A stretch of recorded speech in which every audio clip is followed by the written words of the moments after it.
Nombreux sont les enfants de Dieu qui ont fait l'expérience suivante, placés par les circonstances dans une situation qu'ils n'auraient jamais choisie, liée à une tâche qui allait à l'encontre de toute leur inspiration, à laquelle ils ont maintes fois cherché à échapper, incapables de résister à la main de Dieu qui les avait conduits là et qui les y maintenait.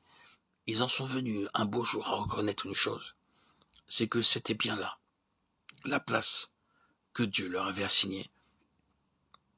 Ils ont alors accepté la chose, et ils s'y sont mis de tout leur cœur en disant: Seigneur, je ne veux pas plus regimber contre la part qui m'est faite.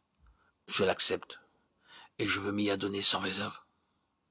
Je veux que ton plan dans cette affaire se réalise tout entier, et je te demande à cet effet toutes les ressources du Saint-Esprit qu'il est dans ta volonté de m'accorder.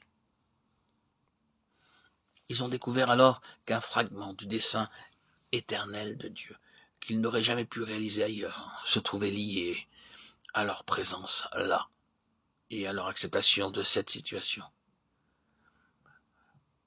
La grande difficulté est ici. On se fait une idée fausse du ministère. On s'imagine que le ministère c'est une chose et que l'accomplissement de la volonté de Dieu dans un travail quelconque c'est une chose différente. Non. Le ministère, si c'est Dieu qui dirige notre vie, c'est ce que le Saint-Esprit nous rend capable de faire dans n'importe quelle sphère et dans n'importe quelle occupation.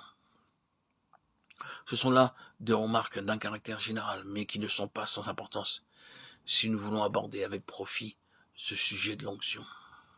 C'est pour beaucoup d'enfants de Dieu, j'en ai bien peur, l'onction du Saint-Esprit est un sujet qui éveille dans leur pensée toutes sortes de notions fausses, comme s'il y avait dans l'œuvre de Dieu des cloisons étanches. L'onction étant réservée à ceux qui sont, suivant l'expression courante, dans le ministère ou dans la mission, et qui font des réunions. Il n'en est rien, mes amis. Quel que soit le travail auquel Dieu vous ait appelé, quelle que soit la part qui vous soit échue dans son Église, l'onction est pour vous, à la place où vous êtes. Voyez les choses de plus près. Si nous avons lu tous les passages concernant le livre de Samuel, c'est que selon toute apparence, nous allons avoir passablement affaire avec David au cours de notre étude.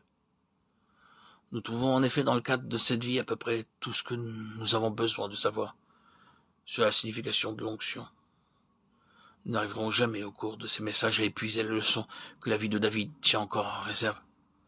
Mais je suis sûr qu'il y a dans son histoire, dans son expérience, des données extrêmement précieuses sur lesquelles Dieu cherche à attirer notre attention, justement à propos de l'onction. Il nous est parlé de l'onction de David avec beaucoup de précision. Si vous relisez le chapitre 16 de 1 Samuel, vous verrez que son onction eut lieu après que Dieu eut définitivement rejeté Saül. Samuel reçoit alors de Dieu l'ordre d'aller oindre celui qu'il s'est choisi, l'homme selon son cœur. Il est clair qu'à ce moment, le début du chapitre nous le dit, Samuel n'a pas encore pris son parti de ce qui vient d'arriver à Saül. Dieu lui affirme à nouveau qu'il l'a rejeté et ordonne au prophète de remplir sa corne d'huile. Va, dit-il, je t'enverrai chez Isaïe, Bethléemite, car j'ai vu parmi ses fils celui que je désire pour roi. Une telle démarche n'est pas sans inspirer certaines craintes à Samuel. Oindre un successeur à un roi vivant encore est une opération qui ne va pas sans danger. Samuel n'est qu'à moitié rassuré et se demande comment il va procéder. Mais c'est Dieu qui dirige les choses et Samuel se trouve bientôt chez Isaïe. Tous ses fils, comme vous le savez, sont passés en revue, excepté David. Samuel, dans sa perplexité croissante, avait deux déclarations divines sur lesquelles il pouvait faire fond. La première était « J'ai vu parmi ses fils celui que je désire pour roi ». Puis en présence d'Eliab, Dieu avait précisé « Ne prends point garde à son apparence ni à la hauteur de sa taille ». L'Éternel ne considère pas ce que l'homme considère. L'homme regarde à ce qui frappe les yeux, mais l'Éternel regarde au cœur. Dieu sait à quoi il s'expose en choisissant un roi. Il se rend compte que ses intentions pourront le plus facilement du monde être foulées aux pieds.